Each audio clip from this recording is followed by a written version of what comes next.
नेता की नीयत कैसी है। अगर नीतियां ठीक है पार्टी की,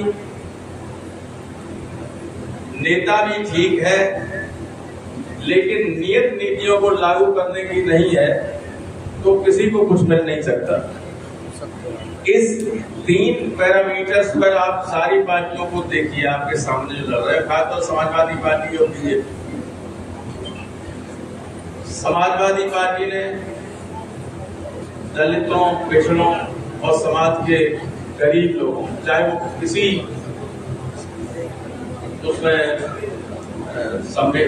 काम करते हो, कोई भी उनका पेशा हो, उन सबके लिए हमेशा काम किया। बाबा साहब अम्बेडकर ने जब संविधान बनाया था तो स्पष्ट रूप से ये व्यवस्था की थी कि दलितों, आदिवासियों को नौकरियों में आरक्षण मिलेगा, बाद में ओबीसी को भी आरक्षण 27% की व्यवस्था होगी।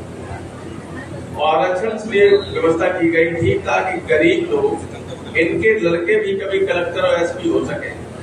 पहले तो ऐसा होता था कि कोई होता ही नहीं था, तो गरीब आदमी कलेक्टर से मिलने जाता था, उसे गरीब आदमी के कमरों से बदबू आती थी, मिलते ही नहीं। तो गरीब घरों से जाके लड़के और एसपी और डीएम होने लगेंगे तो वो देखेंगे कि उसके समाज के साथ नीचे तक अन्याय होने वाला।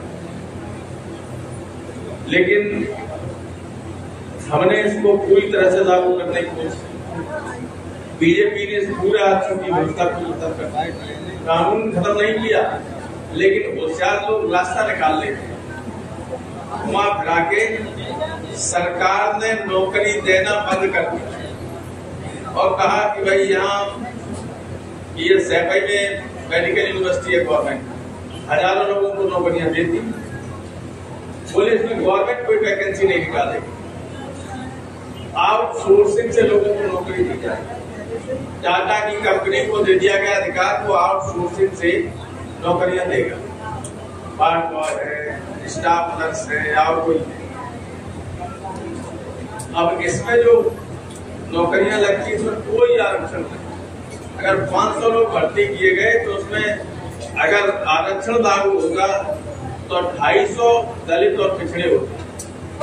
अब इसमें चाहे तो एक ही नहीं कर सकते, नहीं भी करते, वहां बैठे हुए लोग अगर उस वर्ग के हैं तो आपका कोई काम होगा, रिजर्वेशन खत्म। और एक नौकरी नहीं सब जानते कॉन्ट्रैक्ट बेसिस पर, संविदा पर नौकरी लगती है, उसमें आरक्षण होता है नहीं होती। तो गवर्नमेंट ने 2 तरीके निकाल दिए आरक्षण खत्म करने। कोई वैकेंसी सिस्टम नहीं निकालेगी, या तो आउटसोर्सिंग से नौकरी लगेगी या कॉन्ट्रैक्ट बेसिस पे लगेगी। और जिन जो बड़ी कंपनियां थी जो सबसे ज्यादा नौकरियां देती, जैसे रेलवे हर साल कम से कम 20,000 लोगों को नौकरियां देता था, सबसे बड़े देश की कंपनी, सरकारी कंपनी, उसे बेच दिया टाटा को, एयर इंडिया को बेच दिया, और इनकी अरबों रुपए की, जिनकी कोई गिनती नहीं अभी तक होती कि संपत्ति की कीमत क्या है, वो सब प्राइवेट हाथों में। जब निजी हाथों में जैसे ही चली जाती है तो कोई नौकरियां आरक्षण से नहीं मिलती कहीं भी। तो जो सबसे बड़ा गरीब लोगों को सर उठाकर चलने का अधिकार मिला था कि बड़े नौकरियों में घरानों के, गरीब घरानों के लड़के पहुंचते, उन सबको धीरे धीरे इन्होंने खत्म कर दिया। और हद तो तब हो गई जब की बार इन्होंने आईएएस, जो बहुत सीनियर होता है राज्य में, जो प्रमुख सचिव होता है, 15-16 साल की नौकरी के बाद प्रमुख सचिव बनता है, और तब वो दिल्ली जाता है, जॉइंट सेक्रेटरी होता है।